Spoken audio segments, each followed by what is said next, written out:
الشيطان الرجيم بسم الله الرحمن الرحيم ولنبلونكم بشيء من الخوف والجوع ونقص من الأموال والأنفس والثمرات وبشر الصابرين الذين إذا أصابتهم مصيبة قالوا إنا لله وإنا إليه راجعون أولئك عليهم صلوات من ربهم ورحمة وأولئك هم المهتدون.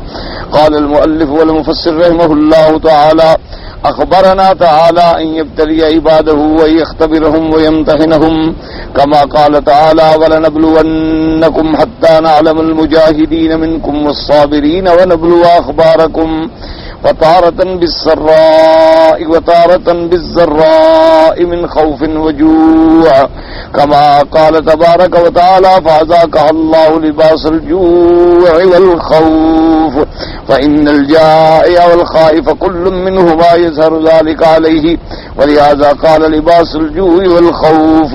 اب اللہ تبارک و تعالی سورۃ البقرہ کی ان آیات میں ارشاد فرماتے ہیں ان یبتلی عبادہ کہ اللہ اپنے بندوں کا امتحان لیتے ہیں، اے یختبرہم ویمتحنہم ان کا امتحان فرماتے ہیں، جیسے اللہ پاک نے دوسری آیت میں ارشاد فرمایا وَلَنَبْلُوَنَّكُمْ حَتَّى نَعْلَمَ الْمُجَاهِدِينَ مِنْكُمْ وَالصَّابِرِينَ وَنَبْلُوَ أَخْبَارَكُمْ.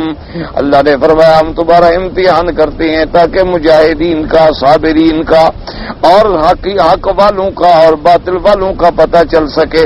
تو اصل میں نے جیسے عرض کیا تھا کہ اللہ تبارک و تعالیٰ کا یہ امتحان لینا جو ہے یہ ہم پر واضح کرنے کے لیے، یعنی ہم پر بات کو کھولنے کے لیے، ورنہ اللہ تبارک و تعالیٰ کے لیے تو ہر چیز اس کے علم میں ہے، یعنی اللہ کے آگے کوئی چیز چھپی ہوئی نہیں ہے، ہر چیز خدا بندے قدوس کے علم میں ہے. اسے پتا ہے کہ کون امتحان میں پورا اترے گا، کون امتحان میں ناکام ہوگا، اسے پتا ہے کون سچا ہے کون جھوٹا ہے. یہ ساری چیزیں میرے اللہ کے علم میں ہیں، لیکن اللہ تبارک و تعالیٰ نے یہ امتحان کیوں رکھے ہیں؟ صرف اس لیے کہ ہمارے معاملہ جیسے بندوں کا ہے ان کے مطابق ان سے معاملہ کیا جائے تاکہ واضح ہو جائے لوگوں پر. اب دیکھیں نا جی، جو لوگ صحابہ کے ساتھ مل گئے مدینہ منورہ میں، اب صحابہ رضوان اللہ علیہم اجمعین کو تو پتہ نہیں تھا اگر اللہ امتحان نہ فرماتے تو کیسے واضح ہوتا کہ یہ منافقین ہیں. تو اب جب جنگ احد کا واقعہ آیا تو ان کا نفاق کھل گیا، بھاگ گئے راستے سے. تو اب ان کو بھی پتہ چل گیا کہ کون ہمارے ساتھ مخلص ہے اور کون منافق ہے. اسی طرح غزوہ تبوک کے موقع پر اور بھی کئی امتحانوں کے مواقع آئے، تو اس لیے اللہ تبارک و تعالیٰ نے امتحان رکھے. اچھا، اور اسی طرح یہ بھی سمجھ لیں کہ ایک تو امتحان کا فائدہ یہ ہوتا ہے کہ کھوٹے اور کھرے میں تمیز ہو جائے کہ کون کھوٹا ہے اور کون کھرا ہے، کون سچا ہے کون جھوٹا ہے، کون مولا اللہ الصالحین ہیں یا اللہ کے نبی ہیں، وہ تو معصوم ہیں لیکن ان پر بھی امتحان آتا ہے. تو اس کا مطلب یہ ہوتا ہے کہ ان کے صبر کے پیمانے کی آزمائش ہوتی ہے کہ یہ کتنا متحمل ہوتے ہیں اور اس مصیبت پہ صبر کرتے ہیں. اور دوسرا یہ ہوتا ہے کہ اللہ تبارک و تعالی کبھی کبھی اپنے بندوں پر مصیبتیں نازل کر کے بھی ان کی شان بڑھا دیتے ہیں، یعنی ان کی عظمت شان کہ جب ان پہ مصیبت پڑی انہوں نے صبر کیا، جب ان پہ کوئی بلا آئی انہوں نے صبر کیا، جب ان پر کوئی مشقت آئی انہوں نے صبر کیا اور ان کے درجات جو ہیں وہ بڑھ گئے. اس لیے آپ نے دیکھا ہوگا مثلا اپنے دور میں بھی کہ بعض اللہ کے بڑے صالحین لوگ ہوتے ہیں، بڑے عبادت گزار لوگ ہوتے ہیں، اولیاء اللہ ہوتے ہیں، لیکن ان کو بیماریاں لگی ہوئی ہیں. کوئی نابینا ہو گیا، کوئی لنگڑا ہو گیا، کوئی دونوں ٹانگوں سے معذور ہو گیا، اور بیچارے اٹھا کے ریڑیوں پر ان کو طلباء اور ان کے شاگرد جو ہیں وہ پھرتے ہیں. کوئی کھانے سے معذور ہو گیا، کوئی بولنے سے معذور ہو گیا. اور حالانکہ وہ ایسے لوگ ہوتے ہیں جن کی زندگی میں کبھی تہجد بھی قضا نہیں ہوئی، جنہوں نے زندگی میں کبھی حرام نہیں کھایا، جنہوں نے زندگی میں کبھی جھوٹ نہیں بولا. تو ان پر جب آدمی دیکھتا ہے تکلیفیں تو بعض کم ایمان والے جو ہیں نا وہ حیران ہو جاتے ہیں کہ دیکھو جی اللہ کا بڑا پیارا ہے لیکن یہ تو مصیبت میں مبتلا ہے. اور یہ دیکھو جناب یہ تو بڑا فاسق اور فاجر ہے اور مزے کر رہا ہے، دولت بھی ہے، پیسے بھی ہیں، ہنسنا کھیلنا بھی ہے، اور جناب جہاں دیکھو اس کے گھر کے اندر بھی معاملات درست ہیں، باہر کے معاملات بھی درست ہیں، اس کی وجہ یہ ہے کہ ہمارے پاس وہ ایمان والی اینک ہوتی ہی نہیں۔ اب اگر ہماری نظر کمزور ہو اور اینک نہ ہو تو ہم ایک لفظ بھی نہیں پڑھ سکتے۔ اسی طرح اگر ایمان والی بصیرت ہماری کمزور ہو تو ہم ان تکلیفوں کو کیسے سمجھیں اور کیسے پہچانیں؟ وجہ یہ ہوتی ہے کہ اللہ نے اپنے ان صالحین کے لیے ایک بڑا بلند مقام فیصلہ فرمایا، وہ اپنے عمل کے ذریعے وہاں نہیں پہنچ سکتے تو اللہ ان پہ مصیبت ڈال دیتے ہیں کہ یہ صبر کریں اور اپنے اس منزل کو پالیں۔ تو اس لیے یہ نہ دیکھا کریں کبھی کہ ایک آدمی مصیبت میں ہے تو اس پر آپ اعتراض کریں، نہ ایک آدمی بظاہر بڑا خوشحال ہے آپ سمجھیں کہ اللہ اس پہ راضی ہے، نا، یہ اللہ کے معاملے ہیں، اللہ تبارک و تعالیٰ کے امتحان بھی نرالے ہوتے ہیں۔ تو اس لیے ایسی باتوں کا دل و دماغ میں کبھی خیال نہ کیا کریں کہ یہ دیکھو جی یہ تو فاسق ہے، فاجر ہے۔ اللہ نے قرآن پاک میں خود میرے مدنی پاک صلی اللہ علیہ وسلم کو فرمایا کہ میرے مدنی کافروں کی دنیا کی زندگانی کی ٹھاٹھ باڑ جو ہے اس کو دیکھ کے آپ نہ تعجب کیا کریں۔ میں اگر اپنے بندوں کے مجھے ایمان کا ڈر نہ ہوتا تو میں تو کافروں کو اتنا دیتا کہ ان کے گھر کی ایک اینٹ سونے کی ہوتی ایک چاندی کی ہوتی اور ان کے گھروں کی چھتیں بھی چاندی کی ہوتی، لیکن باقی بندے جو ہیں وہ کہیں گمراہ نہ ہو جائیں، اس لیے کہ دنیا میری مبغوض چیز ہے۔ مبغوض چیز ہی آدمی دشمنوں کو دیتا ہے، پیاری چیز تو دشمنوں کو نہیں دیتا۔ اللہ تبارک و تعالیٰ کے ہاں یہ دنیا پسندیدہ نہیں ہے۔ مشکل یہ ہے کہ ہمارے ہاں دنیا ہے بڑی پسندیدہ، جب کسی کو ہم دیکھتے ہیں پیسے والا تو ہم سمجھتے ہیں بڑی عزت والا ہے، حالانکہ زیادہ دولت و مال کا ہونا جو ہے یہ کوئی عزت کا باعث نہیں ہے۔ اگر عزت کا باعث ہوتا تو پھر تو دنیا میں قارون عزت والا ہوتا، پھر تو دنیا میں اگر اقتدار عزت ہوتی تو پھر فرعون عزت والا ہوتا، نمرود عزت والا ہوتا، ابو جہل عزت والا ہوتا۔ وہ تو سب سے بڑے ذلیل ہیں جن پر قیامت تک اللہ کی لعنتیں برس رہی ہیں، اور ان کے مقابلے پہ فخر دیکھیں حضرت ابی ذر کا کہ شام کا کھانا ہے تو صبح کا نہیں ہے، دن کا ہے تو پھر رات کا نہیں ہے، لیکن کوئی بھی نام لے گا تو کہے گا رضی اللہ عنہ، رضی اللہ عنہ۔ حضرت بلال رضی اللہ تعالیٰ عنہ کے فخر کا عالم ہے کہ راستے میں بازار میں یہودی پکڑ کے کھڑا ہو جاتا ہے، کہتا ہے قرضہ دو ورنہ کل تمہیں پھر بیچ دوں گا۔ غریبی کا یہ عالم ہے اور عظمت کا یہ عالم ہے کہ حضور فرماتے ہیں بلال میں نے معراج والی رات جنت میں تیرے چلنے کی آواز سنی ہے۔ تو اس لیے اندازہ فرمائیں کہ یہ دولت اور دنیا پیمانہ نہیں ہے۔ ہمارے ہاں مصیبت یہ آ گئی ہے کہ عزت کا پیمانہ بھی دولت ہے اور ہمارے یہاں عزت کا پیمانہ اقتدار اور کرسی ہے۔ یہ سب سے بڑا دھوکہ ہے۔ اللہ تبارک و تعالی رحمت فرمائے، حدیث مبارک میں آتا ہے کہ اگر اس دنیا کی قیمت اللہ کے نزدیک ایک مچھر کے پر کے برابر بھی ہوتی تو خدا کبھی دشمنوں کو کافروں کو تو ایک پانی کا گھونٹ بھی نہ دیتا۔ اس لیے اللہ تبارک و تعالیٰ کے ہاں اس دنیا کی پتہ ہے کیا حیثیت ہے؟ میرے پاک نبی نے فرمایا، سرکار مدینہ صلی اللہ علیہ وسلم نے فرمایا، ایک روایت میں آتا ہے انہوں نے فرمایا کہ دنیا کی مثال ایسے ہے جیسے کوئی جانور مر جائے اور اس کو آپ پھینک دیں سڑک پر اور وہ جب گل سڑ جاتا ہے گندا ہو جاتا ہے، فرمایا دنیا کی مثال ایسے ہے کہ یہ دنیا جو ہے جیفا ہے، اور اس کو حاصل کرنے والوں کی مثال ایسی ہے کہ جیسے اس مردار جانور پہ کتے اکٹھے ہوتے ہیں، فرمایا اس دنیا کے طلبگار جو ہیں وہ تو کتے ہوتے ہیں، فرمایا وہ تو بندے ہوتے ہی نہیں۔ بندے جو ہیں وہ تو دنیا بھی اس لیے حاصل کرتے ہیں کہ دین کے کام آئے، وہ تو اس لیے کماتے ہیں کہ اللہ تبارک و تعالیٰ کے بندوں کے کام آ جائے، حج کے کام آ جائے، عمرے کے کام آ جائے، مساجد و مدارس کے کام آ جائے، ایسے ادارے بنا دیں گے جس میں لاکھوں لوگ قرآن کا فائدہ کریں۔ یہ اللہ تبارک و تعالیٰ وہ دنیا جو ہے اللہ تبارک و تعالیٰ کے ہاں باعث اجر ہوتی ہے، لیکن جو دنیا آدمی کو برباد کر ڈالے، جو دنیا آدمی کے لیے کفر کا ذریعہ بن جائے، جو دنیا آدمی کے لیے شرک کا ذریعہ بن جائے، جو دنیا آدمی کے لیے بے حیائی، عریانی، فحاشی، سینما، بد اخلاقی کا ذریعہ بن جائے، وہ تو دنیا اس سے بڑی بری چیز تو دنیا کے اندر پھر کوئی مثال ہی نہیں دی جا سکتی۔ اس لیے اللہ کبھی یوں آزماتے ہیں کبھی یوں، ورنہ تو کسی نبی پر تکلیف ہی نہ آتی۔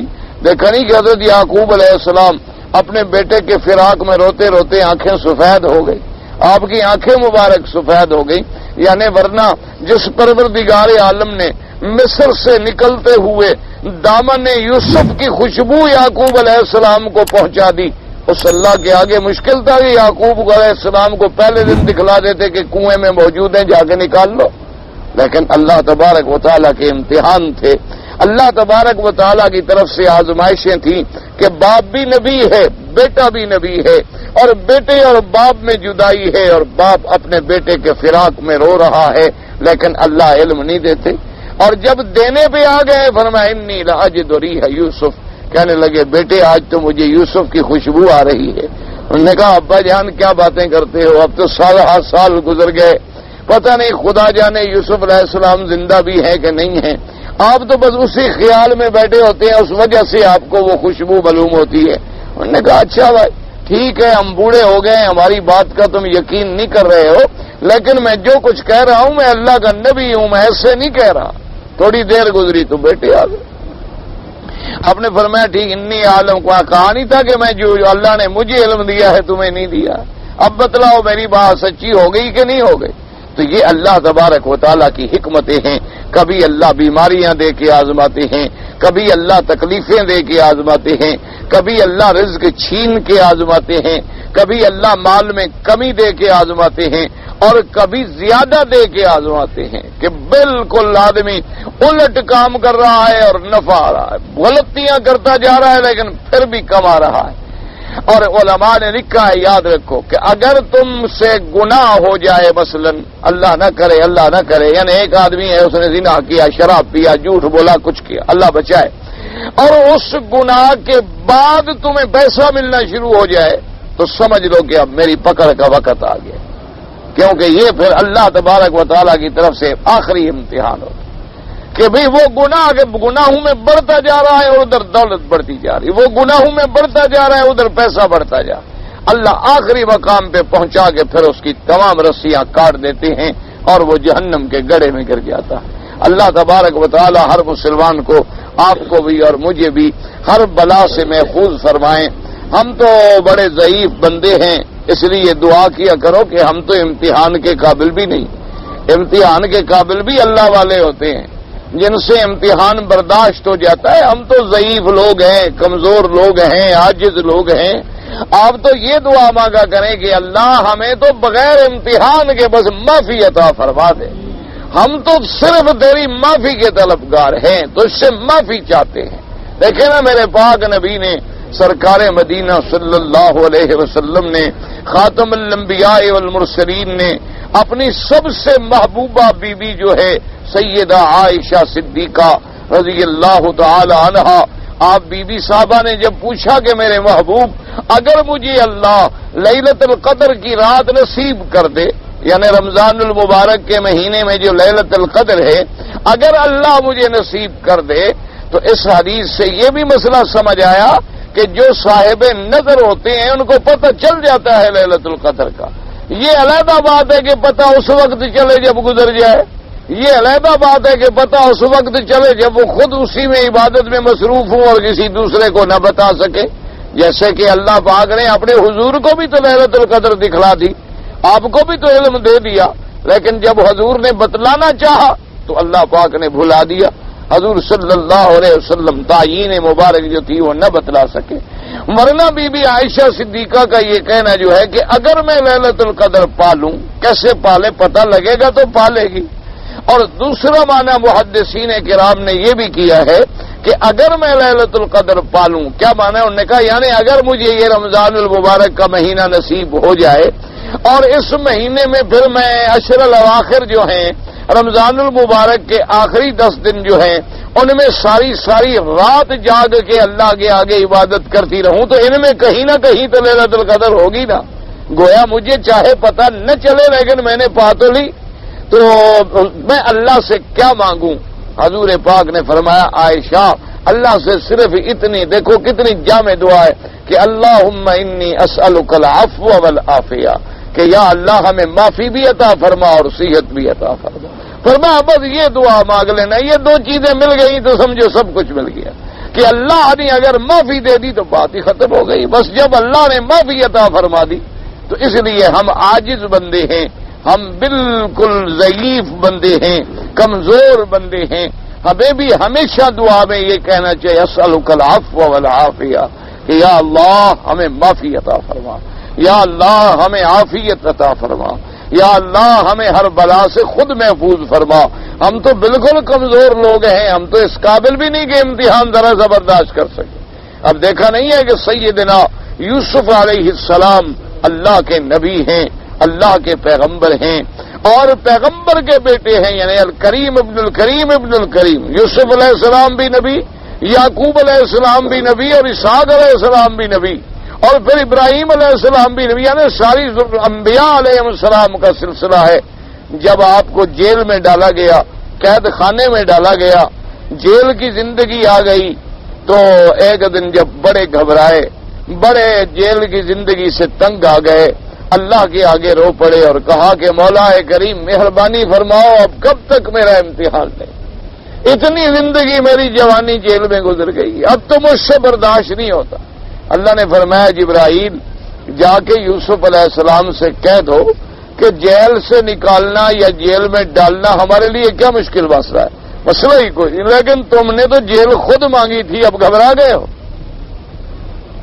کیوں؟ یوسف علیہ السلام پر جب عورتوں نے الزام لگایا تھا نا جی زلیخا کے مسئلے میں، تو یوسف علیہ السلام کے منہ سے یہ نکل گیا کہ ربی اب السجن الیہ مما یدعوننی الیہ، کہ یا اللہ یہ عورتیں مجھے زنا کی طرف بلاتی ہیں، گناہ کی طرف بلاتی ہیں اور ان کی بات نہ مانوں تو جیل میں ڈالنے کی دھمکیاں دیتی ہیں، تو لہذا مجھے تو جیل قبول ہے لیکن گناہ قبول نہیں ہے.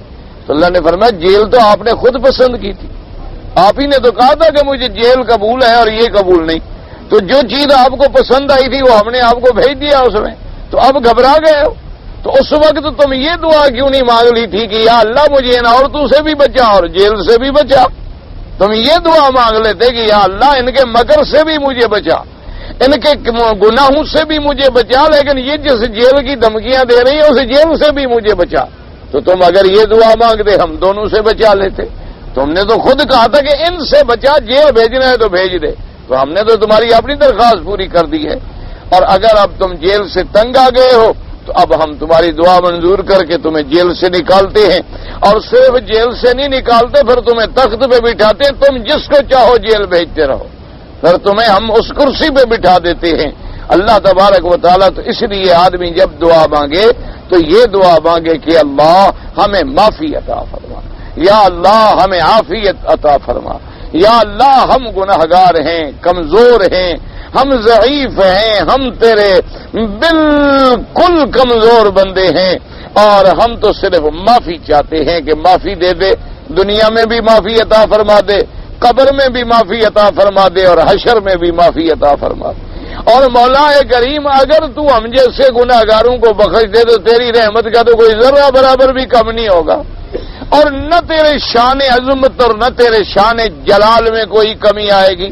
اس لیے حدیث مبارک کے کتنے پیارے لفظ ہیں کہ اللہم انکا عفو کریم تحب العفو، کہ اے میرے اللہ تو خود معاف کرنے والا ہے اور میرا اللہ تو سخی بھی ہے، معاف کرنے والا بھی ہے اور تجھے معاف کرنا بڑا پسند ہے، اور جب تجھے معاف کرنا محبوب ہے تو ہمیں وہی مہربانی کر کے معافی ہی تو ہم مانگ رہے ہیں، ہمیں معافی عطا فرما دے. اس لیے ہمیشہ یہ دعائیں کیا کریں، ورنہ ہم کون ہیں کہ امتحان برداشت کر سکے؟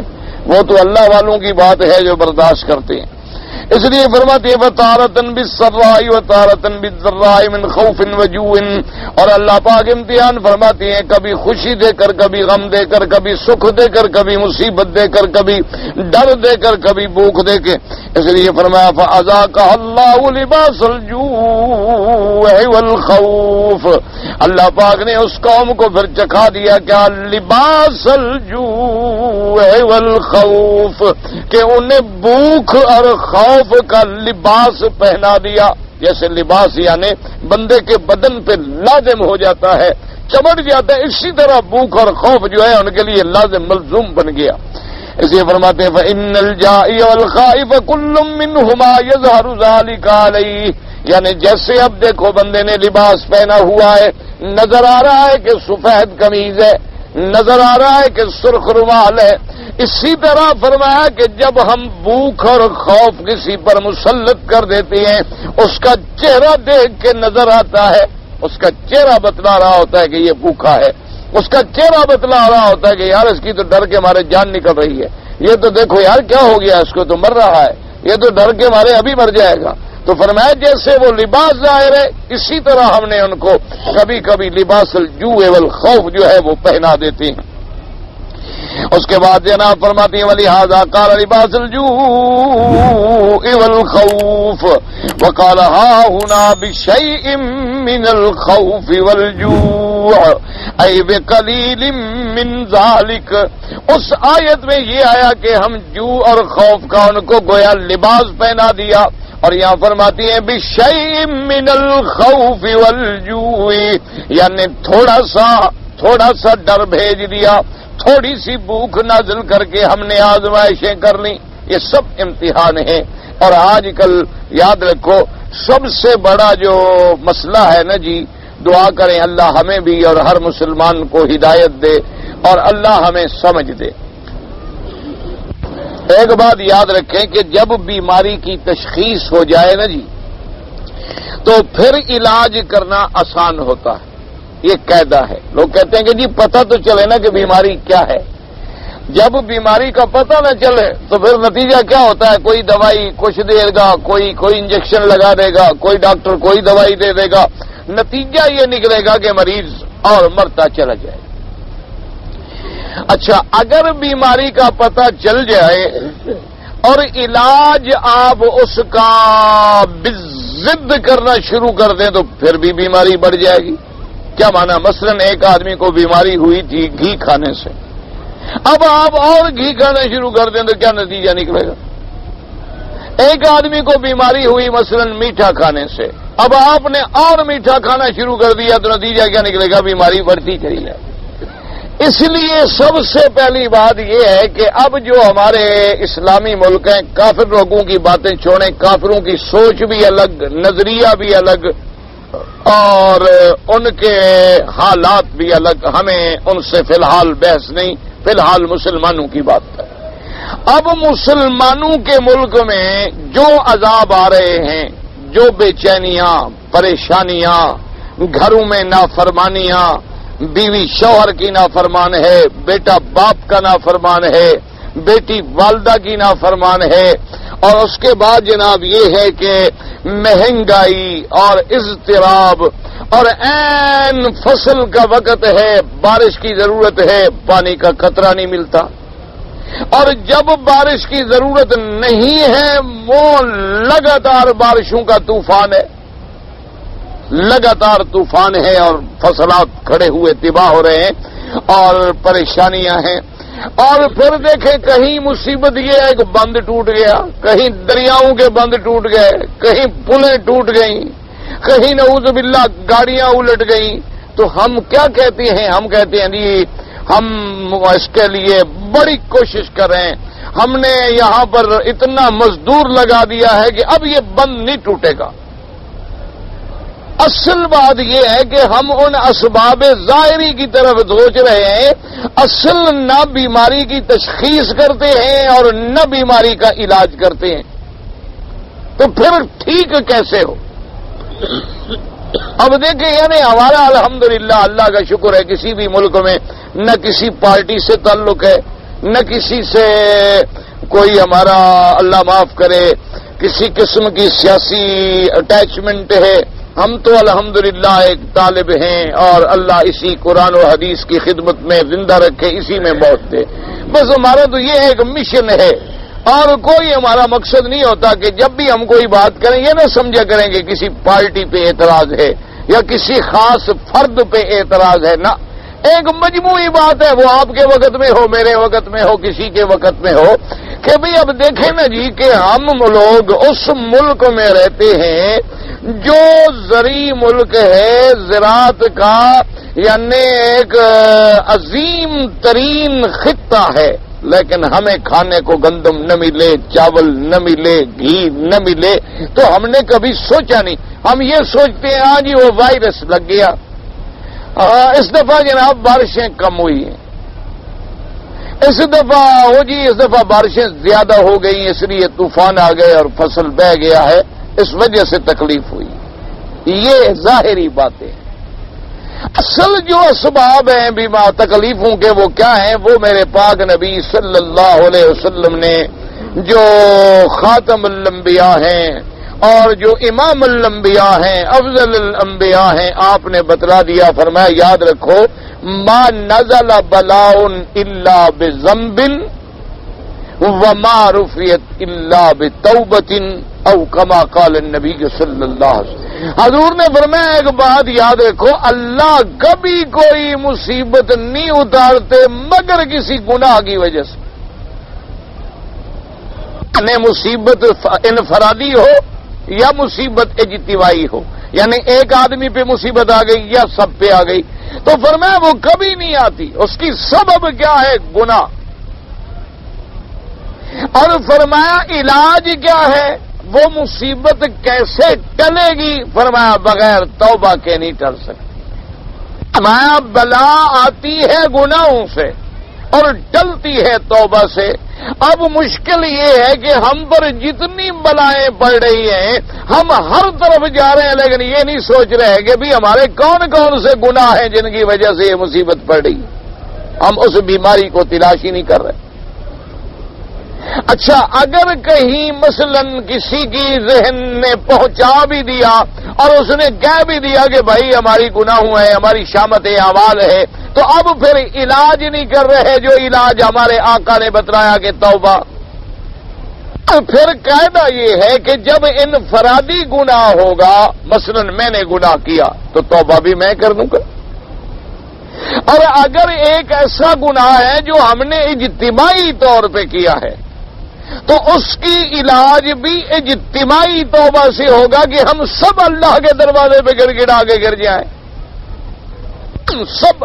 اور توبہ کا معنی کیا ہوتا ہے؟ یاد رکھو، توبہ کا معنی یہ نہیں ہوتا کہ یا اللہ میری توبہ، یا اللہ میری توبہ، یا اللہ میری ہر گناہ سے توبہ، جیسے ہم کرتے ہیں نا روزانہ ملتزم پہ کہ یا اللہ میری ہر گناہ سے توبہ ہے، میرا اللہ چھوٹے بڑے گناہوں سے توبہ ہے. 2 ڈبیاں سگریٹ کی بھی جیب میں ہیں، توبہ ہے. اسی کا نام توبہ ہے. یہ توبہ ہے کہ یا اللہ میری ہر گناہ سے توبہ ہے، مہربانی کر تیرے کعبے شریف پہ آیا ہوا ہوں اور داڑھی ختم. کعبے کو چہرہ بھی لگا رہا ہے، ہر چھوٹے بڑے گناہ سے توبہ بھی کر رہا ہے، اور چہرہ بھی وہ لگا رہا ہے جو محمد مدنی کی سنت کا دشمن ہے.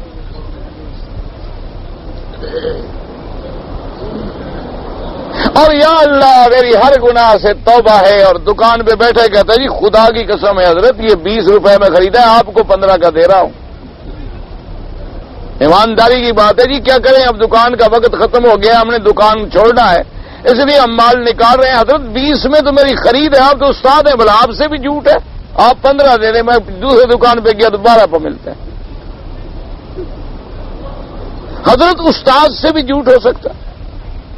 تو ہم نے آپ سے علم پڑھا ہے، ہم آپ سے قرآن پڑھتے ہیں، آپ کے ساتھ یہ میں ایک بات کر رہا ہوں، یہ میرے ساتھ پیش آتی ہے، لوگوں کو تو چھوڑیں.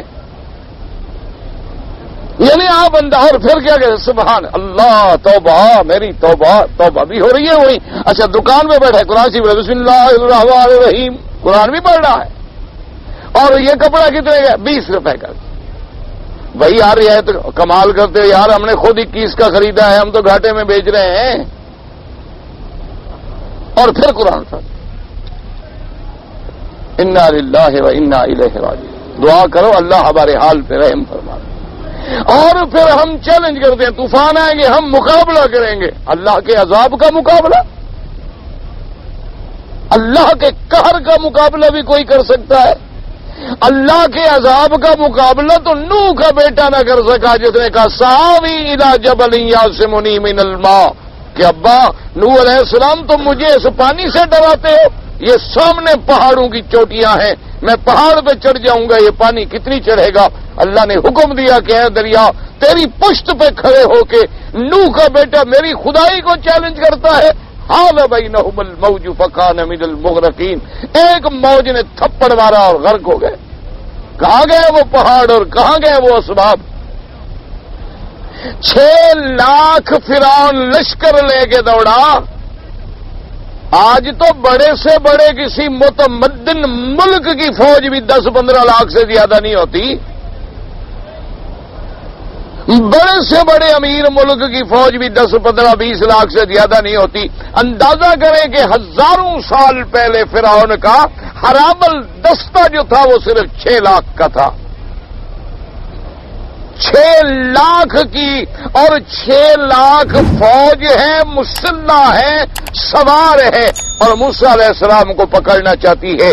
درمیان میں دریا ہے. اللہ نے فرمایا موسیٰ علیہ السلام یہ بھی نہیں کہ تیرے دشمن سے بدلہ لیں اور تجھے نہ دکھلائیں، نہ تم بھی دریا کے کنارے کھڑے ہو کے دیکھو ہم دشمن تیرے کو کیسے ٹھیک کرتے ہیں. اس 6 لاکھ فوج نے بند بنا کے فرعون کو نکال لیا. 6 لاکھ فوج چلو ایک دوسرے کو یوں ہی پکڑ کے کھڑی ہو جاتی، ذرا بچاتی فرعون کو نا. کہ پکڑ میں آ گئے وقت عصیت من قبل، پہلے تم نافرمانیاں کرتے رہے، فساد کرتے رہے، اب تم توبہ کرتے ہو. نہیں، اب تمہارا حشر یہ ہوگا الیوم ننجیک ببدنک، ہم تمہاری بدن کو بھی ایک پتھر میں تبدیل کر کے اس دریا کے کنارے پہ ڈال دیں گے تاکہ قیامت تک تیری لاش بھی عبرت بن جائے، تاکہ بعد میں آنے والے لوگ جو ہیں وہ دیکھیں، وہ سوچیں، وہ غور کریں کہ انسان زندہ کو دریا میں غرق کیا جائے، غرق ہونے کے بعد وہ گل جائے، سڑ جائے، اس کا بوٹیاں، بدن، ہڈیاں پانی میں تحلیل ہو جائیں. نہ فرمائے اسی پانی میں ہم اس کو ایسا فریز کر دیں گے کہ پتھر کا بنا کے کنارے پہ ڈال دیں گے، اور ایسا کنارے پہ ڈالیں گے کہ قیامت تک وہ پڑا رہے گا تاکہ جو بھی آئے فرعون پہ لعنت کرتا رہے. تو وجہ کیا ہے کہ آج ہم بدقسمتی ہے ہماری، اور وائے ناکامی متاع کارواں جاتا رہا، کارواں کے دل سے احساس ضیاء جاتا رہا. ہمیں دکھ تو یہ ہے کہ تمام ہم مسلمان ہیں، کلمہ پڑھنے والے ہیں، لیکن نہ اپنی بیماریوں کی تشخیص کرتے ہیں، نہ بیماریوں کا علاج کرتے ہیں، اور بلکہ اس کے ضد میں، یعنی اس کے بالکل برعکس، جیسے میں نے مثال دی کہ ڈاکٹر نے کہا میٹھا نہیں کھانا، وہ میٹھا کھا رہا ہے. ڈاکٹر نے کہا کھٹا نہیں کھانا، وہ کھٹا کھا رہا ہے. ڈاکٹر نے کہا یاد رکھنا اچار نہیں لینا، وہ کھا رہا ہے. انجام کیا ہوگا کہ جس نے 10 سال بعد مرنا تھا وہ پہلے برباد ہو جائے گا. یہی بے عین ہی وہ عالم ہے. اللہ نے فرمایا کہ یاد رکھو جب جس قوم میں زنا عام ہو جائے گا، فرمایا ہم بارشیں بند کر دیں. فرمایا زنا جس قوم میں عام ہو جائے گا، جس ملک میں عام ہو جائے گا، ہم رحمت کی بارشیں بند کر دیں گے. بارشیں بند کرنے کا کیا معنی ہے؟ یعنی آسمانوں سے رحمت رک جائے گی، کبھی پانی نہیں آئے گا، اور کبھی آئے گا تو پھر نوح علیہ السلام کا طوفان بن جائے گا. یعنی نہ آئے گا پھر بھی عذاب، آئے گا تو پھر بھی عذاب. حضور صلی اللہ علیہ وسلم نے فرما دیا کہ یاد رکھو کہ اگر جب آپ نے فرمایا کہ جس قوم میں زکوٰۃ بند ہو جائے، جو قوم زکوٰۃ دینا بند کر دے، آپ ایمان سے کہیں کتنی پرسنٹیج ہے ہماری جو زکوٰۃ دیتی ہے؟ ٹھنڈے دل سے سوچیں کتنے پرسنٹیج ہے؟ 100 میں کتنے آدمی ہیں جو صحیح معنوں میں اپنی زکوٰۃ دیتے ہیں، خوف خدا کرتے ہیں؟ میرا ایمان ہے کہ آج بھی اگر مسلمان، صاحب ثروت مسلمان، صرف فلسفہ زکوٰۃ پہ عمل کر دے تو مسلمانوں میں کوئی بھوکا نہیں مر سکتا، کوئی مسلمان بھوکا نہیں رہ سکتا. کتنے مسلمان ہیں ایمان سے کہیں کتنی پرسنٹیج ہے جو نماز پڑھتی ہے؟ ٹھیک ہے آپ جاتے ہیں، آپ کو شہروں میں نظر آتا ہے جی مسجد بڑی بھری ہوئی ہے. بھئی محلے کی آبادی، اگر مثال کے طور پر ایک محلہ ہے تمہارے بڑے شہر کا، اس کی آبادی ہے 5000 آدمی کی، اور مسجد میں آیا ہے 200 آدمی، تو کتنے آدمی آئے؟ میں تو یہاں کہتا ہوں الحمدللہ، عربی میں کہتا ہوں، اردو زبان میں نہیں عربی میں کہتا ہوں، اور اللہ کی رحمت سے کھلے عام کہتا ہوں کہ اگر صرف مکے کے بڑے مدرسے جو میٹرک کے لیول تک ہیں، اگر صرف وہ لڑکے بھی صبح کی نماز میں یا ہر نماز میں حرم میں آئے تو یہاں ہمیں قدم رکھنے کی جگہ بھی نہ ملے۔ یہ شہر میں آخر مدرسے گنے ہوئے ہیں نا، ان کا ریکارڈ ہے نا کہ بھی اتنے مدرسے ہیں، ہر مدرسے میں اتنے طالب ہیں۔ ان طالبوں کو اگر یعنی اللہ کے حرم میں آنا نصیب ہو جائے تو مان سے گئے حرم میں کسی کو قدم رکھنے کی بھی جگہ نہ ملے۔ لیکن دیکھ لیں صف اول میں وہ لوگ تمہیں نظر آئیں گے، کوئی ہندی، کوئی سندھی، کوئی بنگالی، کوئی بوڑھا، اور سب وہ لوگ نظر آئیں گے جو ریٹائرڈ ہیں، جو عمر کے آخری حصے میں پہنچ چکے ہیں، جن سے گھر والے ناراض ہیں اور وہ بیچارے یہاں پڑے۔ اس میں ناراض ہونے کی کیا بات ہے؟ بالکل ابھی آپ شام میں دیکھ لیں، ایک صف کی طرف سے کھڑے ہو جائے اور ایک ایک کو دیکھتے ہیں، ماشاءاللہ ایک سے ایک بڑا نمونہ ملے گا آپ کو۔ اور خیال رکھنا کسی کو ہاتھ لگ گیا نا تو اگلے پچھلے گناہ معاف کروا دے گا اسی وقت۔ کیوں؟ بوڑھا آدمی ہے، اس بیچارے کا غصہ تو پھر کنٹرول میں نہیں ہوتا نا۔ بوڑھے آدمی کا بیچارہ بوڑھا اور بچہ ایک برابر ہو جاتے۔ وہ لوگ ہیں، کہاں ہے وہ جوان، کہاں ہے وہ نئی نسل، کہاں ہے وہ نئی پود، کہاں ہیں ہمارے وہ ڈگریاں لینے والے، کہاں ہیں ہمارے وہ سکولوں میں پڑھنے والے، کہاں ہیں ہمارے توحید کے پرستار، کہاں ہیں ہمارے حدیث پاک سے محبت کرنے والے؟ کیا ہے نتیجہ؟ کیا ہے کہ صرف وہ لوگ آتے ہیں، اچھا کوئی نماز پڑھے گا، ٹھیک ہے جہاں کھڑا ہے وہیں پڑھ لے گا، میں مانتا ہوں نماز ہو جاتی۔ کوئی کھڑا ہے سر پہ کپڑا ہے، نہیں اللہ اکبر، ٹھیک ہے جی نماز تو ہو گئی۔ اچھا داڑھی والے پیچھے کھڑے ہیں، آگے بالکل کلین شیو امام صاحب جس کی داڑھی مونچھ بھی غائب، نہ داڑھی ہے نہ مونچھ ہے اللہ کی رحمت سے، اور قرآن شریف ایسے پڑھ رہا ہے کہ جیسے پتھر مار رہا ہو اللہ کے قرآن کو۔ وہ امام ہے، کوئی بولتا نہیں، رواج ہے، اور جی وہ ٹھیک ہے، ہر کسی کے پیچھے نماز ہو جاتی ہے۔ کیوں کہتے ہیں جی حدیث مبارک میں ہے نا کہ ہر برے اچھے کے پیچھے نماز ہے؟ وہ حدیث ہے، وہ حدیث نہیں ہے کہ فلیحمکم اعلمکم بکتاب اللہ۔ وہ حدیث نہیں ہے کہ فلیحمکم اقرؤکم بکتاب اللہ۔ وہ حدیث تمہیں سمجھ نہیں آتی کہ حضرت ابی ہریرہ جیسا حافظ الحدیث موجود تھا لیکن مصلی پہ میرے مدنی نے حضرت ابی بکر کو کیوں کھڑا کیا؟ بھائی اتنا بڑا حافظ الحدیث جو سب سے زیادہ حدیثیں روایت کرنے والا تو ابی ہریرہ ہے رضی اللہ تعالیٰ عنہ، لیکن میرے مدنی کے مصلی پہ کھڑے ہوتے ہیں ابی بکر رضی اللہ تعالیٰ جنہوں نے سب سے تھوڑی حدیثیں روایت کی ہیں، جو قلیل الروایہ ہے۔ آخر کیا وجہ تھی؟ وہ حدیث سمجھ نہیں آتی، کیا کریں؟ حدیث بھی تو انہوں نے خود سمجھنی ہے نا ماشاءاللہ، کیونکہ استاد تو ان کے نزدیک ٹھیک نہیں ہے، استاد سے جو پوچھیں پھر تو تقلید ہو جائے گی۔ انا للہ و انا الیہ راجعون۔ اس لیے یاد رکھیں کہ آج ہماری پستی کا وجہ کیا ہے؟ ہماری پستی کی وجہ ہے اللہ کی نافرمانیاں، اللہ کے قرآن کا انکار، حدیث رسول پاک کا انکار، سنت محمد مصطفیٰ کا انکار، اللہ کے قانون کو چیلنج کرنا، اللہ کے قانون کو غلط کہنا، گناہوں میں ڈوب جانا، زنا، شراب، عیاشی، فحاشی، عریانی میں ڈوب جانا، اور جو لوگ جتنا بے حیائی میں اونچے ہیں ان کو معزز سمجھنا، اور جو جتنا دین پہ پابند ہے اس کو ملا اور برا سمجھنا، یہ ہماری بیماریاں ہیں، اور ان کا علاج کیا ہے؟ توبہ۔ اور توبہ کا کیا معنی ہے؟ کہ سب سے پہلے ہم اس گناہ کو چھوڑ دیں اور اس کو برا سمجھیں، اور آئندہ اس گناہ کو نہ کرنے کا فیصلہ کریں کہ پھر نہیں کروں گا۔ یہ توبہ ہے۔ یہ توبہ نہیں کہ توبہ بھی کرتے رہو گناہ بھی کرتے رہو، یہ تو پھر اللہ سے نعوذ باللہ استہزاء ہے۔ یہ توبہ تو پھر توبہ کی محتاج ہے۔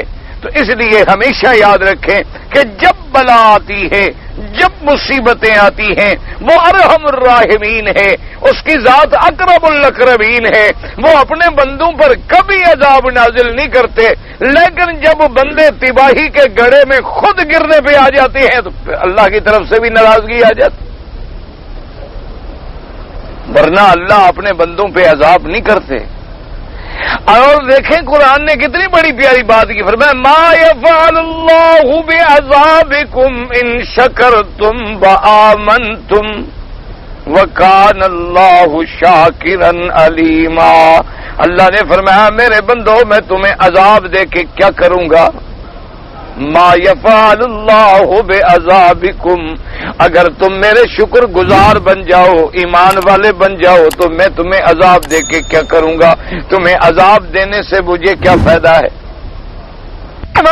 صبر شرط یہ ہے کہ ان شکر تم، اگر تم میری نعمتوں کا شکر کرو، اور شکر زبان سے نہیں بلکہ سچے ایمان والے بن جاؤ، اور جو میں نے نعمتیں دی ہیں ان کو میرے حکم کے مطابق خرچ کرو. میں نے جو آنکھیں دی ہیں، ہاتھ دیے ہیں، قوت دی ہے، طاقت دی ہے، اس کو اسی کام میں لگاؤ جو میری رضا کے مطابق ہو. اور دوسری جگہ فرماتی ہے وَلَوْ أَنَّ أَهْلَ الْكِتَابِ آمَنُوا وَاتَّقَوْا، فرمایا اللہ تبارک و تعالیٰ نے کہ اگر یہ کتاب ماننے والے اپنے آپ کو اہل کتاب سمجھنے والے ایمان لے آتے، مجھ سے ڈر جاتے، لَكَفَّرْنَا عَنْهُمْ سَيِّئَاتِهِمْ، ہم ان کے گناہ مٹا دیتے، معاف کر دیتے، ان کو جنت کی نعمتیں بھی عطا فرماتے. اور تیسری جگہ فرماتی ہیں وَلَوْ أَنَّ أَهْلَ الْقُرَىٰ آمَنُوا وَاتَّقَوْا لَفَتَحْنَا عَلَيْهِمْ بَرَكَاتٍ مِّنَ السَّمَاءِ وَالْأَرْضِ. اللہ پاک نے فرمایا اگر بستی والے ایمان لے آتے، اللہ سے ڈرتے، اللہ پاک فرماتے ہیں تو ہم بستی والوں پر کیا کرتے کہ آسمانوں اور زمینوں کے برکات کے خزانوں کے دروازے کھول دیتے. اگر یہ میری ذات سے ڈرتے اور تقوی اختیار کر دیتے، گناہوں سے بچ جاتے، لفتحنا علیہم برکات من السماوات والارض، ہم زمینوں سے بھی برکتوں کے دروازے کھول دیتے، آسمانوں سے بھی برکتوں کے دروازے کھول دیتے. لیکن فرمایا وَلَٰكِن كَذَّبُوا فَأَخَذْنَاهُمْ، لیکن بستی والوں نے ہمیں جھٹلایا، ہماری تکذیب کی، ہمارے پیغمبروں کی تکذیب کی، ہماری کتابوں کی تکذیب کی، ہمارے احکام کی تکذیب کی. نتیجہ کیا نکلا؟ فَأَخَذْنَاهُمْ، پھر ہم نے بھی ان کو اپنے عذاب میں پکڑ لیا. پھر ہم نے بھی ان کو عذاب میں پکڑا، اور ایسے نہیں پکڑا، اس وجہ سے پکڑا کہ جو وہ کسب کر رہے تھے، عمل کر رہے تھے، کمائی کر رہے تھے. تو یاد رکھیں اللہ کبھی کسی فرد کو، کبھی کسی قوم کو، کبھی کسی ملک پہ عذاب نازل نہیں کرتے. اس کے پس پردہ کیا ہے؟ گناہ. جب گناہوں کی کثرت ہو جائے گی، اس لیے حدیث پاک میں آتا ہے اللہ اس وقت تک قیامت قائم نہیں کریں گے جب تک پوری زمین میں کوئی ایک بھی اللہ اللہ کرنے والا موجود ہے. حضور نے فرمایا جب سب مومن مر جائیں گے، سب نیک لوگ ختم ہو جائیں گے، اللہ ہوا چلا دیں گے، نیکوں کو پہنچے گی تو ان کی روح قبض ہو جائے گی. اور فرمایا کہ باقی زمین پہ نہیں رہیں گے مگر شرار الخلق، جو دنیا کے برے لوگ ہیں وہ زمین پہ باقی رہیں گے. تو جب وہ باقی بچیں گے تو پھر اللہ کی طرف سے قیامت کی گھڑی آ جائے گی. اس لیے ہمیشہ سمجھے. اور اس کی پھر میرے نبی نے علامات بیان کی، سمجھے.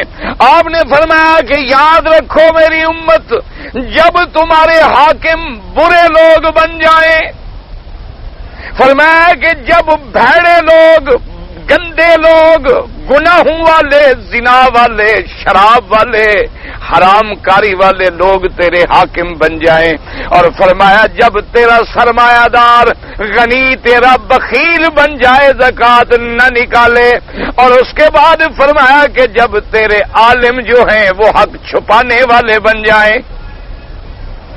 فرمایا یاد رکھو ایک، یعنی جب یہ نشانیاں بتلائی ہیں میرے پاک نبی نے، فرمایا ان نشانیوں کو پہچان لو کہ جب ایسے گھٹیا قسم کے لوگ کہ جن کی زندگی گناہوں کا مجسمہ ہے وہ تیرے حاکم بن جائیں، اور تیرے غنی بخیل بن جائیں، اور تیرے علماء جو ہیں وہ حق چھپانے والے بن جائیں۔ اور فرمایا جب تیرے معاملات سارے عورتوں کے ہاتھ میں چلے جائیں پھر سمجھ لینا کہ زمین کا پیٹ جو ہے پشت سے بہتے رہے۔ کیا مانا پھر قبر بہتے رہے زندہ رہنے سے؟ فرمایا فبطن الارض خیر من ظہرہا، زمین کا بطن جو ہے وہ اس کی ظہر سے تیرے لیے پھر بہتر ہوگا۔ اور اسی طرح ایک ایک نشانی بدلا دی میرے آقا نے صلی اللہ علیہ وآلہ آلہ وصحابہ وسلم تسلیما کثیرا کثیرا نے۔ تو یاد رکھو کہ آج پوری دنیا میں تمام اسلامی ملکوں میں یہ جتنی بلائیں ہیں، یہ جتنی عذاب ہیں، یہ سب کیوں اترے ہیں؟ ہمارے گناہوں کی وجہ سے، ہماری معصیت کی وجہ سے، ہماری نافرمانیوں کی وجہ سے۔ یاد رکھو ایک نافرمانی کافر کرتا ہے اور ایک نافرمانی کلمے پڑھنے والا کرتا ہے، دونوں میں بڑا فرق ہے۔ دیکھو نا جی، ایک آدمی بازار میں جا رہا ہو اور وہ مجھے گالیاں دیتا ہو تو مجھے کیا تکلیف ہوگی اس سے؟ بھائی کچھ بھی نہیں۔ اور ایک آدمی میرا شاگرد ہو، میرے پاس پڑھا ہو اور وہ مجھے گالیاں دیتا ہو، کوئی مجھے بتائے تو مجھے کتنی تکلیف ہوگی۔ مثال مشہور ہے، پتہ نہیں خدا جانے حقیقت کہاں تک ہے، کہ ایک اللہ والے کو جب لوگ مار رہے تھے تو ایک ان کے جاننے والے آئے تو انہوں نے کہا کہ اگر نہیں ماروں گا تو یہ مجھے پکڑ لیں گے، تو وہ بھی شریک ہو گئے۔ انہوں نے کہا میں جانتا تو ہوں یہ بیچارہ ہے تو بے گناہ، لہذا میں پتھر کے بجائے پھول مار دوں۔ تو انہوں نے پھول مارا کہ لوگ تو سمجھیں گے نا کہ مارا ہے نا، کچھ تو مارا ہے۔ وہ پتھر کھا کے چپ کھڑے تھے، جب پھول لگا تو چیخ نکل گئی۔ انہوں نے کہا عجیب سی بات ہے، پتھر لگ رہے تھے تم چپ رہے۔ انہوں نے کہا پتھر تو پاگل مار رہے تھے، تم عقل والوں نے جب مارا پھر مجھے تکلیف ہوئی۔ پتھر تو وہ لوگ مارے تھے جن کو پتہ نہیں تھا، جو مجھے غلط سمجھ رہے تھے، تم تو مجھے جاننے والے تھے، تم نے جب پتھر مارا ہے۔ کافر تو جہنمی ہے ہی ہے، اور اس کے لیے یہ دنیا جو ہے یہ جنت ہے، یہ دنیا اس کے لیے تنعم اور عیش کی جگہ ہے۔ اس کے پکڑنے کا کیا مسئلہ ہے؟ کبھی اللہ چاہے پکڑ لیں، کبھی چاہے نہ پکڑیں، لیکن جب ہم اس کا نام لیں، اس کا کلمہ پڑھیں، اس کے نبی کی امت میں شامل ہو جائیں اور پھر ہم نافرمانی کریں تو پھر ہم زیادہ عذاب کے مستحق بنتے۔ اس لیے اللہ تبارک و تعالیٰ سے دعا کیا کریں کہ اللہ تبارک و تعالیٰ ہم پر امتحان نہ ڈالیں، اللہ ہمیں معافی عطا فرمائے۔ اور معافی کا علاج بڑا آسان ہے کہ پھر اجتماعی طور پہ امت جو ہے وہ اللہ کے دروازے پہ گر جائے، اجتماعی طور پہ توبہ کریں، اجتماعی طور پہ گناہوں کو روک دیں۔ اور تم گناہوں کو روکنا چاہو، دنیا کی کوئی طاقت گناہ نہیں کرا سکتی، یہ ہمیشہ یاد رکھو۔ ہم سب مجرم ہیں، ہم سب اس میں مجرم ہیں۔ دیکھو نا جی، مثال کے طور پر آپ کے علاقے میں ایک مجھے یاد ہے چھوٹے سے تھے، ہماری بستی میں ایک وہ لے آئے، فلم شلم ہوتی ہے نا جی، وہ ایسے یعنی خیمے شیمے لگا کے لگا دیتے ہیں، دیہاتوں میں کوئی محل مکان تو ہوتے نہیں۔ مجھے انہوں نے کہا کہ جی یہ یہاں کوئی فلم شلم لگ رہی ہے۔ بدقسمتی یہ تھی کہ اس وقت جو وہاں کے ڈی سی صاحب تھے وہ بھی اسی مزاج کے آدمی تھے۔ میں نے ان سے بات کی کہ بھائی ہمارے علاقے میں کبھی ایسی بات نہیں ہوئی، ہمارے والدین نے یہاں 40 سال دین کا درس دیا ہے، قرآن و حدیث کا درس دیا ہے، اللہ کا شکر ہے کہ اس فضا کے اندر نماز ہے، روزہ ہے، دین ہے، حج ہے، شرافت ہے، حیا ہے، اور یہ بلا اگر آ گئی تو آہستہ آہستہ جو ہے پھر کام جو ہے شروع ہو جائے گا، مہربانی کرو تم بند کر دو۔ اس نے کہا جی کوئی ریزن نہیں ہے اور یہ ہے اور یہ تو تفریح ہے اور ایسی بات نہیں ہے، کوئی وجہ ہو پھر ہم اس کو روکیں، جب ہمارے پاس کوئی وجہ نہ ہو۔ میں نے کہا یار مولویوں کی تقریر تو بغیر وجہ کے بند کر دیتے ہو، کبھی 144 لگ جاتا ہے، کبھی ضلع سے پابندی لگ جاتی ہے، کبھی ہمیں ضلع میں داخل نہیں ہونے دیتے ہو، اس وقت کیا وجہ ہوتی ہے؟ لیکن برائی کو روکنے کے لیے تمہارے پاس کوئی وجہ نہیں ہے، تم عجیب آدمی ہو، یعنی کتوں کو آزاد چھوڑ دو، پتھر باندھ دو، یہ عجیب آزادی ہے، عجیب تمہارا دماغ ہے اور عجیب قانون ہے۔ انہوں نے کہا بہرحال جی میں نہیں کر سکتا۔ انہوں نے کہا ٹھیک۔ تو ہم نے اپنے علاقے میں میٹنگ کی، لوگوں سے بلایا کہ ایک ایک گھر میں جائیں اور لوگوں سے کہیں کہ بھی اب آپ ہمارا تعاون کریں کہ کوئی آدمی اس فلم کو دیکھنے کے لیے جائے نہیں، ٹکٹ نہیں لے، ادھر جائے، رخ نہ کر۔ لوگوں نے کہا جی ٹھیک، حاضر بالکل، ہم انشاءاللہ، آپ ہمارے استاد ہیں، ہم آپ کی بات مانیں گے۔ تو اللہ نے مہربانی کی جناب، وہ 2-2 3-3 4-4 دن بیچارے وہ اشتہار لے کے پھریں، وہ ڈھول بجائیں، پتہ نہیں کیا کیا بکواس کرتے پھریں، اور جب شام کو جائیں تو 2 آدمی بھی نہیں۔ 3 دن کے بعد خیمہ شیمہ لپیٹا سر پہ رکھا اور نکل گئے. کیوں بھی جب ان کو پیسہ ہی نہیں ملتا, جب وہاں کوئی ٹکٹ لیتا نہیں, کوئی پاگل ہو گیا ہے کتنے دن رہے گا. اگر ہم خود گناہوں کا بائیکاٹ کر دیں, اگر ہم خود برائیوں کو چھوڑ دیں, اگر ہم خود برائی کے راستے کو چھوڑ دیں, کتنے دن وہ چل سکتی ہے. ایک محلے میں کوئی سارے برے نہیں ہوتے, محلے میں الحمدللہ اکثریت شرفاء کی ہوتی ہے, اکثریت اچھے لوگوں کی ہوتی ہے. ڈاکو, چور, نشے باز 1 2 4 10 20 ہوں گے, لیکن ان کے مقابلے پہ شرفاء ہزاروں اور سینکڑوں ہوتے ہیں. اگر ہم برائی کو روکنا چاہیں اور ہم برائی کو ختم کرنا چاہیں تو ہم کر سکتے ہیں, لیکن ہم سب مجرم ہیں. اللہ سے ہم توبہ کریں, اللہ کے راستے پہ ہم پھر گر جائیں, اللہ کو ہم راضی کریں. اور جب میرا مولا راضی ہو جائے گا, نہ تمہیں دشمن ڈرا سکتا ہے اور نہ تم پر کوئی رزق کی کمی ہو سکتی ہے اور نہ تمہیں وطن چھوڑ کے دھکے کھانے پڑیں گے. وہ مولا جو انہیں پہاڑوں سے رزق دے سکتا ہے وہ تمہیں بھی دے سکتا ہے. وہ مولا جو انہیں زمین سے دے سکتا ہے وہ تمہیں بھی دے سکتا ہے. وہ مولا کریم قادر ہے, فقط یہ ہے کہ ہم اسے راضی کر لیں. اللہ تبارک و تعالی تمام دنیا سے راضی ہو جائے.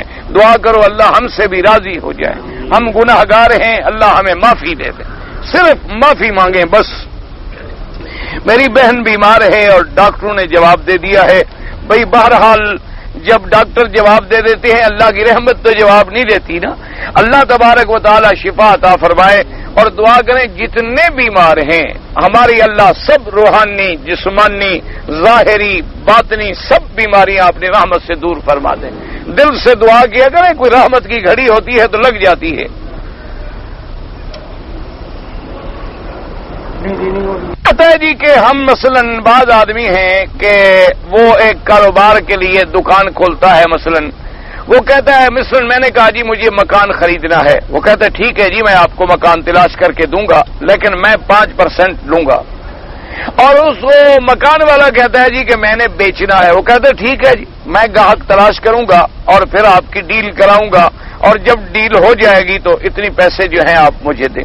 اگر وہ دونوں سے بتا دے اور درمیان میں دھوکہ نہ کرے اور محنت کر کے دونوں کو ایسی صحیح ڈیل کرائے کہ لینے والا بھی دینے والا بھی مطمئن ہو جائے, پھر حرام نہیں ہوتا. لیکن وہ اگر دھوکہ دے, بتلائے نہیں, ادھر سے بھی کھا لے ادھر سے بھی کھا لے, پھر حرام ہے. ورنہ اس کی محنت ہے. وہ جو بیچارہ مزدوری کر رہا ہے, دفتر کھول کے بیٹھا ہے, ٹیلی فون لگائے ہوئے ہیں, ملازم رکھے ہوئے ہیں, تلاش کر رہا ہے, اشتہار دے رہا ہے, بھاگ رہا ہے, تو اس محنت کا صلہ تو اس نے لینا ہے. لیکن کھلا بتلا دے کہ جناب یہ میرا ہوگا معاوضہ خدمت. جی میں نے عمرہ کیا اور قصر کرنے کے بعد میں نے خط بنوایا, یعنی داڑھی کی اصلاح کی, تو یہ ٹھیک ہے. اگر قصر کی ہے تم نے کہ تمہارے بالوں کا چوتھا حصہ اتر گیا, ایک قصر آج کا رواج ہے, 2 بال ادھر سے کاٹ لیے 2 ادھر سے کاٹ لیے, اس سے قصر نہیں ہوتی. یا تو سر پہ اس طرح پھروائیں, یا اگر مثلا اتنے بال ہیں مثال کے طور پر تو اتنے بال سارے سر کے اتر جائیں, یہ قصر ہے. اگر ایسے کیا تھا تم نے پھر تو ٹھیک ہے. اگر 1-2 بال کاٹے تھے اور پھر تم نے ماشاءاللہ داڑھی کٹوانی شروع کر دی تو پھر دم بھی ادا کرو اور بال بھی کٹواؤ.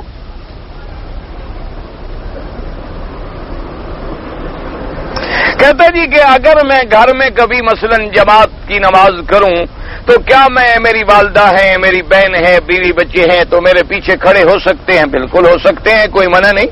یعنی آپ پہلے تو خود مسجد میں جماعت کے ساتھ نماز پڑھا کریں. لیکن اگر کبھی ایسی مجبوری ہو جائے کہ بھی مسجد میں جاؤں گا تو جماعت ختم اور جماعت نہیں ملے گی, تو تم گھر میں بھی جماعت کر سکتے ہو, وہ تمہارے پیچھے پڑے, تو کوئی منع نہیں ہے. کہتے جی ہمارے عزیز جو ہیں وہ نہیں سمجھ رہے کہ مرنے کے بعد کسی کا حج یا عمرہ ہو. بھائی نہ سمجھیں تمہارے عزیز, تو ان کی مرضی ہے, ان کے سمجھ میں یہ آنے والی بات ہی نہیں ہے. کیونکہ کیوں سمجھیں وہ بیچارے. ایک آدمی بھوکا تھا, اس کو کسی نے کہا کہ 2 اور 2 کیا ہوتے ہیں, اس نے کہا 4 روٹیاں. اور ایک سیٹھ تھا, وہ مثال دیتے تھے, تو ایک عالم بزرگ میرے خیال میں فوت ہو گئے ہیں, انہوں نے کہا کہ وہ ایک بہت بڑا سیٹھ کا معاملہ اللہ کے دربار میں پیش ہوا, تو فرشتوں نے کہا اللہ میاں ہے اس کے تو معاملہ برابر سرابر ہے, آپ کی مرضی ہے اس کو جنت میں بھیجیں کہ جہنم میں. تو اللہ نے فرمایا میرے بندے بتلاؤ کہاں جانا چاہتے ہیں؟ کہا جی جہاں 2 ٹکے کا فائدہ ہو ادھر بھیج دیں. تو اس لیے اس بیچارے کو سمجھ نہیں آ رہی نا بھائی. بات یہ ہے کہ جب حضور نے فرما دیا, حضور سے پوچھا گیا کہ ہم اپنے والدین مثلا ضعیف ہے, کمزور ہے, یا وہ بالکل فوت ہو گئے, انہوں نے کہا حج کر سکتے ہیں؟ آپ نے کہا کرو, حج کر سکتے ہو, عمرہ بھی کر سکتے ہو. جب اللہ کے نبی نے فرما دیا تو بات ختم ہو گئی. ہمارا تو ایمان ہے بس, کسی کی سمجھ میں آئے یا سمجھ میں نہ آئے. تم قرآن پڑھ کے جو ثواب بخشتے ہو پڑھا تو تم نے ہے, یہ عمرہ بھی تم کرتے ہو, لیکن اللہ تبارک و تعالیٰ تمہاری نیت کے مطابق ثواب دیتے ہیں. بلکہ حج کے بدل میں تو کرنے والے کو ثواب, پیسہ دینے والے کو ثواب, جس کا حج کرے اس کو بھی ثواب, یعنی تینوں کو برابر کا ثواب ملے گا. جی اگر نماز کی حالت میں کوئی ہم پر حملہ کرے تو اپنی جان بچائیں, بالکل اجازت ہے. کوئی اسی لیے تو نماز خوف ہمیں سکھلائی گئی ہے نا کہ نماز خوف, دشمن کی صفیں سامنے ہیں تو اب 2 صفیں بن جائیں یا 10 بن جائیں, تو جب امام رکوع میں جائے اگلی صف رکوع کر لے گی, باقی کھڑے رہیں گے تاکہ دشمن حملہ نہ کر دے. پھر جب وہ فارغ ہو جائیں گے, وہ کھڑے ہو جائیں گے, تو ہم پیچھے والے رکوع کر لیں گے. تو اس لیے ہمیں تو اسلام نے سب کچھ سکھلایا ہے. اگر کوئی حملہ کر دی, یہ تھوڑا ہے کہ ہم اس وقت صوفی بن کے پڑے رہیں گے, حملہ کر لو مار لو. انگوٹھی پہننا سنت ہے بھائی, میں نے تو بتلایا, اور کیسے بتلاؤں, کتنی دفعہ بتلاؤں. انگریزی تو میں نہیں بولتا, اردو میں بات کر رہا ہوں کہ جب حضور نے پہنی ہے سنت ہے, بات ختم ہو گئی. کہتے ہیں جی کہ بعض لوگ ہمارے ہاں نمبروں کو مانتے ہیں 786, آج کل نمبر ہی ہے نا لوگ, اس لیے نمبروں کو مانتے ہیں, ورنہ ان کا اسلام سے کوئی تعلق نہیں. میرے نبی پاک نے, صحابہ نے کبھی 786 نہیں لکھا, بسم اللہ الرحمن الرحیم. باقی ہے بے ادبی سے بچانے والی بات, تو 786 کا جب مطلب بسم اللہ لیتے ہو تو بے ادبی تو ہو گئی, بے ادبی تو برابر ہوگی. تمہارا مقصد ہی اس سے بسم اللہ الرحمن الرحیم ہے. اب جیسے بسم اللہ کوئی پوری لکھ لے یا بے لکھ کے آخر میں میم لکھ لے اور نیت ہو بسم اللہ الرحمن الرحیم کی, تب بھی بات تو ایک ہے. لیکن حضور نے جب بھی خط لکھا ہے بسم اللہ الرحمن الرحیم, اور قرآن میں موجود ہے انہ من سلیمان و انہ بسم اللہ الرحمن الرحیم, کہ حضرت سلیمان علیہ السلام نے جب خط لکھا تو قاعدہ ہے کہ پہلے اپنا نام لکھو, بسم اللہ الرحمن الرحیم لکھو, پھر اگلے کو خطاب کرو.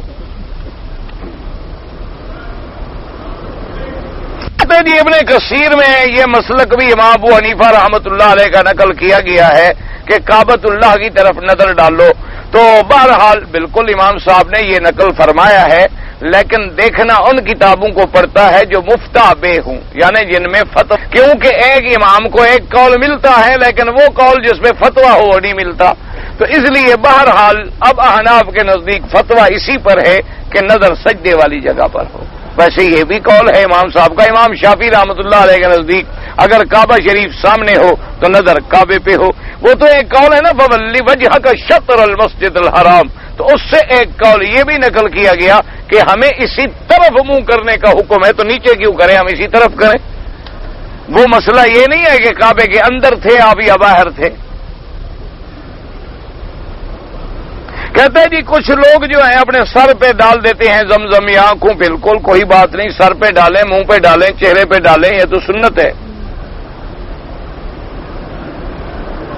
کہتے ہیں جی ایک آدمی کے ساتھ تجارت میں شریک ہوں, سال میں جو مبلغ کے فائدہ ہوگا آدھا میرا آدھا میرے شریک کا, میرے بغیر بتانے سے. شریک اچھے ہو کے بتاتے بھی نہیں ہو ایک دوسرے کو, یہ اچھے شریک ہو, مجھے نہیں سمجھ آیا بغیر بتانے کے شریک ہوں.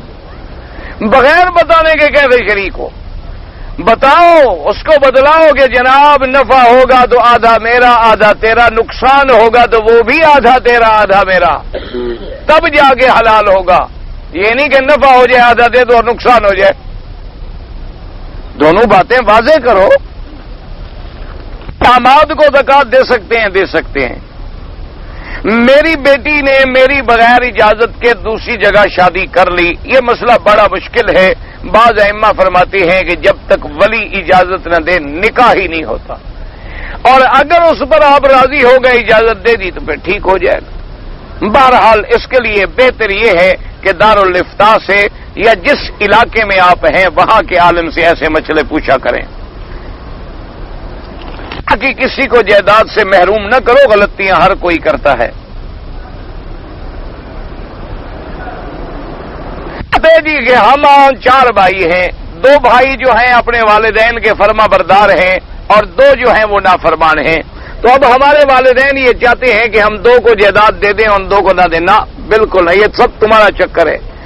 جو زیادہ فرما بردار بن رہے ہو نا، تم ہی مار رہے ہو دوسرے بھائیوں کو، قیامت میں تم پکڑے جاؤ گے، سب کو برابر جائیداد ملے گی۔